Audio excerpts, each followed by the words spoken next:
Wildcat Live is a student-produced publication. All content and editorial decisions are made by the staff and do not reflect the views of West Johnston High School or Johnston County Schools.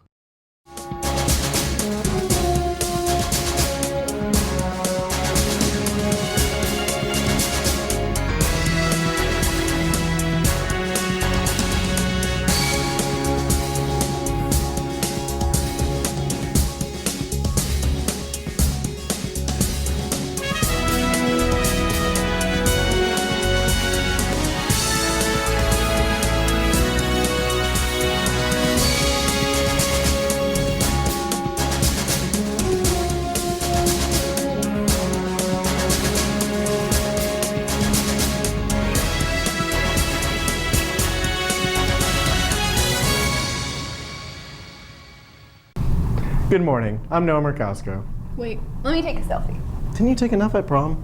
You can never have enough selfies, Noah. I think you can. Anyways, we spoke to Miss Davis about what makes this year's prom so unique. I think this year's prom was unique in how the theme came about. We did the Great Gatsby, sort of the Roaring Twenties theme, in part as a dedication to Miss Swartz, and in part because Monica Vidlikova, our exchange student, just brought a lot of energy and excitement to the theme. And so it was just something that just blossomed into a really exciting prom for us this year. The prom king was Xavier Carter, and the prom queen was Kristen Powers. Kristen Powers. I hope everyone had a wonderful time.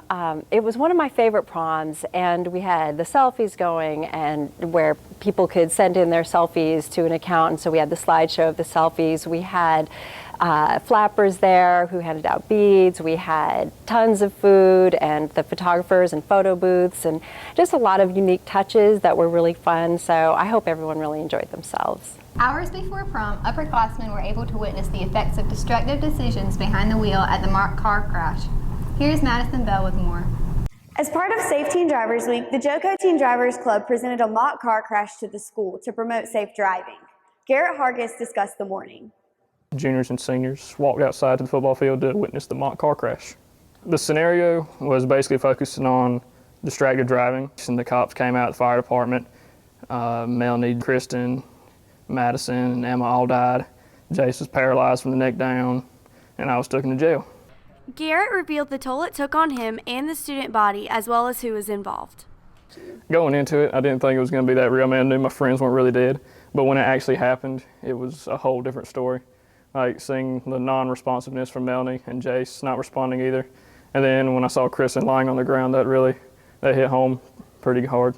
It gave out a good message to just drive safe. I heard a lot of people throughout the hallways and the next day and that night at prom talking about how emotional it was and how good we did. And I just hoped it made them just kind of second guess themselves whenever they were in the cars, just to be extra careful and safe. And seeing my friends dead, not really dead, but dead to me at that moment, it was really hard in that night. It just made me second guess myself, and ever since then, I've always been second guessing myself, like the things I've been doing in the car. I've been just extra careful. And I hope everyone else feels the same way. The JoCo Teen Drivers sponsored it. Miss Bonilla, she's our advisor for JoCo Teen Drivers. And the performers in the mock car crash were me, Jace, Melanie, Madison, Emma, and Kristen, of course, and Kristen's mother, which did a great job, by the way. And I think everyone working together just did a real good job. We got the cars from PJ's Auto, and 5210 Fire Department. They were a big part of it. It's a great tradition, and I think every school should do it if they don't already. The way it affected everybody else and myself, like after the presentation, they really made a lot of people just try extra hard to be careful. That's the main goal we're trying to reach. I'm Madison Bell, Wildcat Live. Thanks, Madison. This week we asked you what you did over spring break.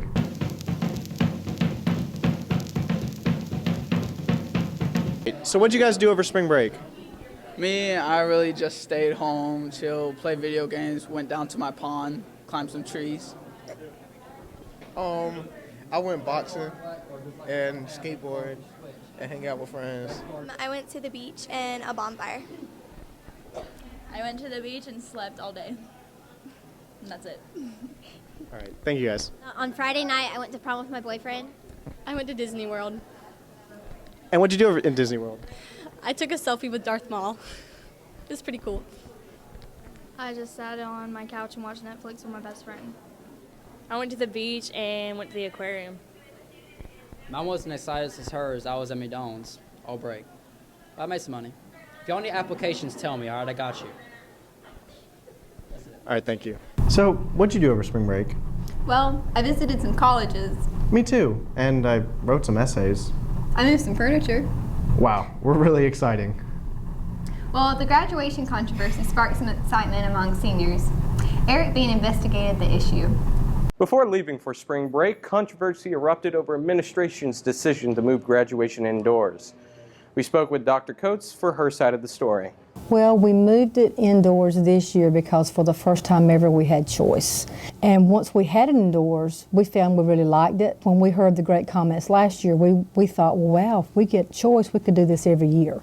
And since we had it, we just made that call. And I learned about all of the petitions and just the overall concern. It's not that big a deal to us. I mean, it's easier for us, sure, but we want you to be happy. We talked with Caitlin McLam, who started a petition to see why seniors cared so deeply about where they're graduating. I started the petition because I thought the seniors should have options and shouldn't just have something decided for them that they've waited all 4 years to be outside, because that's how it always has been.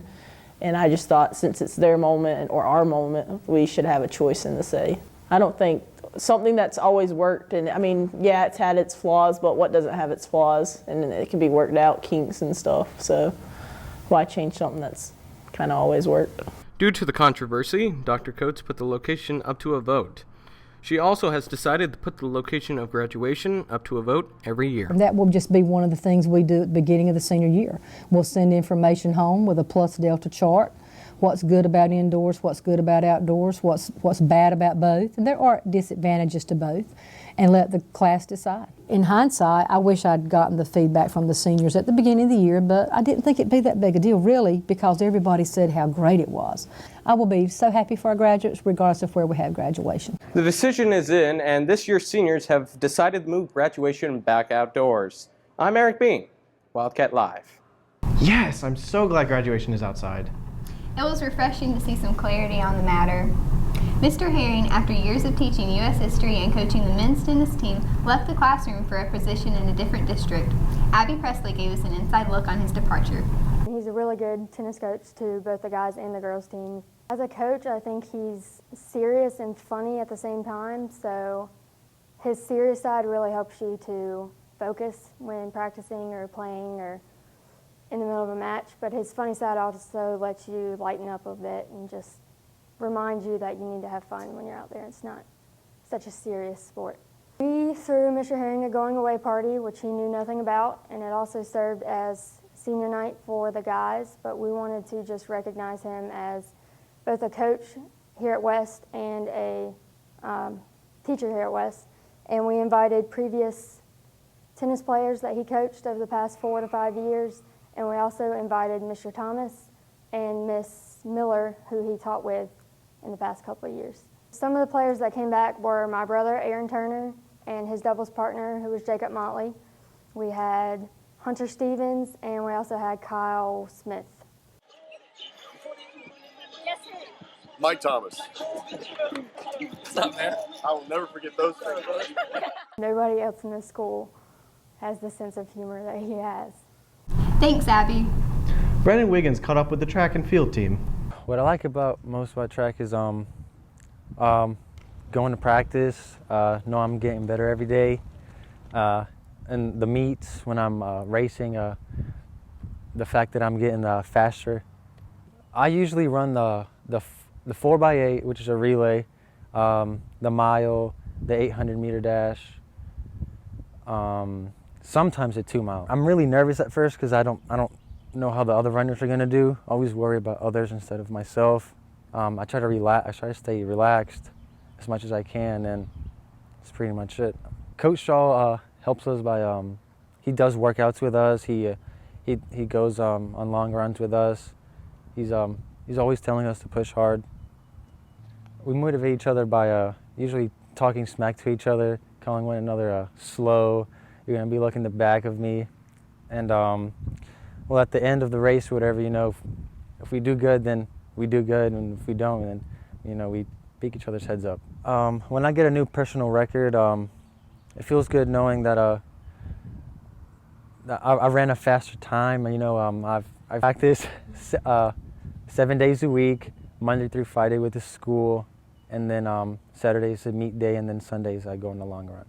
This Saturday, take a field trip and track down Campbell University and come support Chris and the rest of the track team as they compete in the conference championship.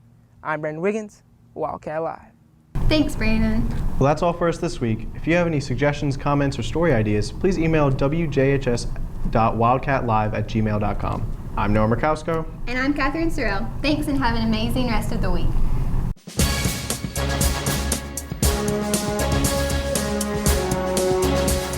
Good morning. I'm Noah Murkowsko. Ow! Can you hit the bunny one time? Slap that bunny. They slap that bunny. Spank. That's the turtle, Abby. Oh. Ouch. Oh.